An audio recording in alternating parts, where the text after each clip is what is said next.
Welcome to வீட்டுக்கிச்சன். இந்த வீடியோவில் நம்ம பார்க்க போகிறது தயிர் பராத்தா. தயிர் வச்சு நாம் இந்த பராத்தா செய்ய போகிறோம். முழு வீடியோவையும் ஸ்கிப் பண்ணாமல் பாருங்கள். வாங்க வீடியோக்குள்ளே போகலாம். அதுக்கு முன்னாடி எங்கள் சேனலை இதுவரைக்கும் நீங்கள் சப்ஸ்கிரைப் பண்ணாமல் இருந்தீங்கன்னா சப்ஸ்கிரைப் பண்ணுங்கள். சப்ஸ்கிரைப் பண்ணிவிட்டு பக்கத்தில் இருக்கக்கூடிய பெல் ஐக்கானையும் ப்ரெஸ் பண்ணுங்கள். அப்போ தான் நாங்கள் போடக்கூடிய வீடியோஸ் உங்களுக்கு நோட்டிஃபிகேஷன்ஸில் வரும். இப்போ ஒரு மிக்சிங் பவுல் எடுத்திருக்கோம். இதில் 2 கப்பு கோதுமை மாவு சேர்க்குறோம்.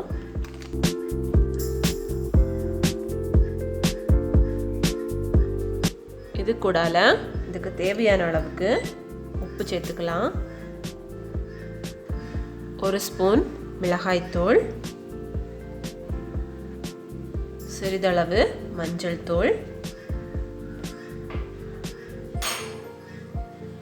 இஞ்சியும் பச்சை மிளகாயும் சின்னதாக கட் பண்ணி வச்சுருக்கேன், இதையும் சேர்த்துக்கலாம். புதினா இலையும் கருவேப்பிலையும் இதில் கட் பண்ணி வச்சுருக்கேன், அதையும் சேர்த்துக்கலாம். கொத்தமல்லி இலை அதையும் சேர்த்துக்கலாம். இதில் 1/2 கப்பு தயிர் சேர்த்து மிக்ஸ் பண்ணிக்கலாம். தயிர் கொஞ்சம் கொஞ்சமாக விட்டு தேவைக்கேற்றாக்கில் நம்ம மிக்ஸ் பண்ணிக்கணும். இதில் நம்ம வேறு எதுவும் தண்ணி சேர்க்க தேவையில்லை. ஃபஸ்ட்டு நம்ம தயிரை வச்சு நம்ம மிக்ஸ் பண்ணிக்கலாம்.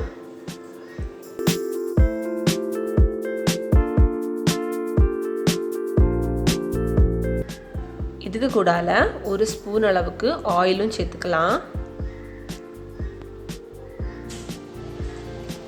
சேர்த்து நம்ம நல்லா மிக்ஸ் பண்ணிக்கணும். சப்பாத்தி மாவு பதத்துக்கு இதை நம்ம மிக்ஸ் பண்ணி எடுத்துக்கணும்.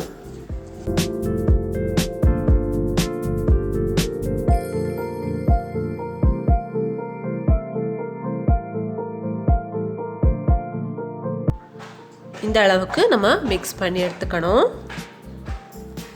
இனி இதுக்கு மேலே ஒரு ஈர துணியை போட்டு மூடி வச்சுக்கணும். வச்சு இது ஒரு 15 நிமிஷம் இப்படியே இருக்கட்டும். 15 நிமிஷத்துக்கு பிறகு நம்ம அதை எடுத்து விரிக்கலாம்.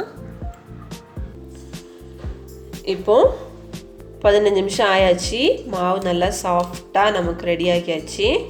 இதை நாம் சின்ன சின்ன உருண்டைங்களாக பிடிச்சி எடுத்துக்கலாம். இந்த மாதிரி சைஸ்க்கு எல்லாத்தையும் நம்ம உருட்டி எடுத்துக்கலாம்.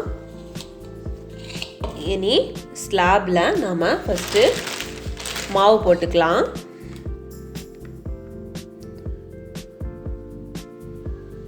இதில் ஒரு உருண்டையை எடுத்து வச்சுக்கலாம். வச்சுட்டு இதை நம்ம விரிச்சு எடுத்துக்கணும்.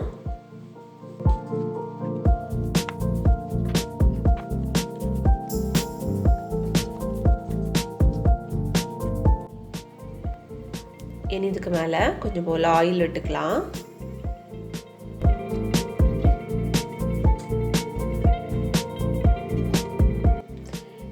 இனி இதை இந்த மாதிரி 2 சைடும் நம்ம மடக்கி விட்டுக்கணும். இதுக்கு மேலேயே நம்ம ஆயில் தடவிக்கலாம். இதில் நிறைய விட்டுருக்கோம்ல, இதை வச்சு இந்த மாதிரி ஆயில் தடவிக்கலாம். இனி இந்த பக்கமும் மடிச்சு விட்டுக்கலாம். இந்த மாதிரி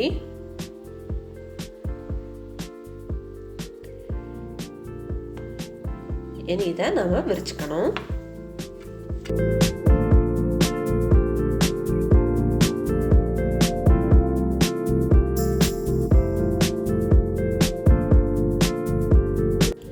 இதே மாதிரி மறுபடியும் மடக்கி விட்டுக்கலாம்.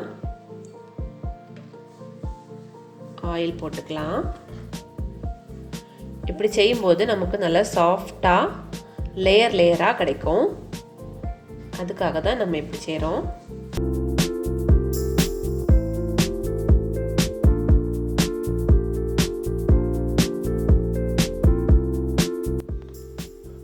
இதை மாதிரி விரிச்சிட்டு ஒரு டிஃபன் பாக்ஸ் மூடியை வச்சு இதை கட் பண்ணி எடுத்துக்கலாம்.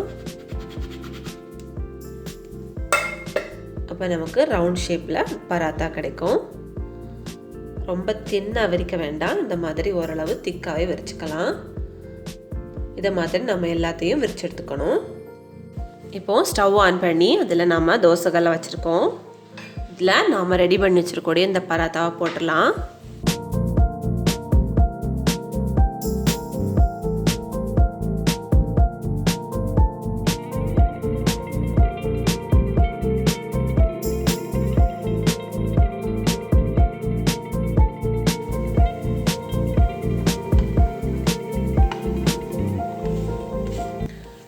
மாதிரி பக்கம் மாற்றி மாற்றி போட்டு நம்ம வந்து வேக வச்சு எடுத்துக்கணும். ஸ்டவ் வந்து நம்ம சிம்மிலே வச்சு பண்ணணும். அப்போ தான் நமக்கு உள்ளே இருக்கக்கூடிய மாவு நல்லா வெந்து கிடைக்கும். இப்போ இது ரெடி ஆகியாச்சு. இதை எடுத்துடலாம்.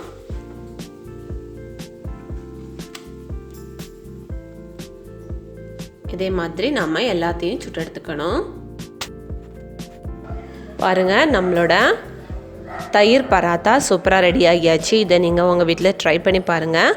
இது சாப்பிட்றதுக்கு ரொம்பவே டேஸ்ட்டாக இருக்கும். அதே மட்டும் இல்லை, பாருங்கள், லேயர் லேயராக நமக்கு வந்து சாப்பிட்றதுக்கும் சூப்பராக அப்படி பிரிஞ்சு வரும். பாருங்கள், ஈஸியாக இருக்கும் நம்ம பிக்கிறதுக்கு. இதை நீங்கள் உங்கள் வீட்டில் ட்ரை பண்ணி பார்த்து உங்களோட கமெண்ட்ஸை எங்களுக்கு சென்ட் பண்ணுங்கள். இந்த வீடியோ பிடிச்சிருந்ததுன்னா இந்த வீடியோவை நீங்கள் லைக் பண்ணுங்கள், ஷேர் பண்ணுங்கள். தேங்க்யூ.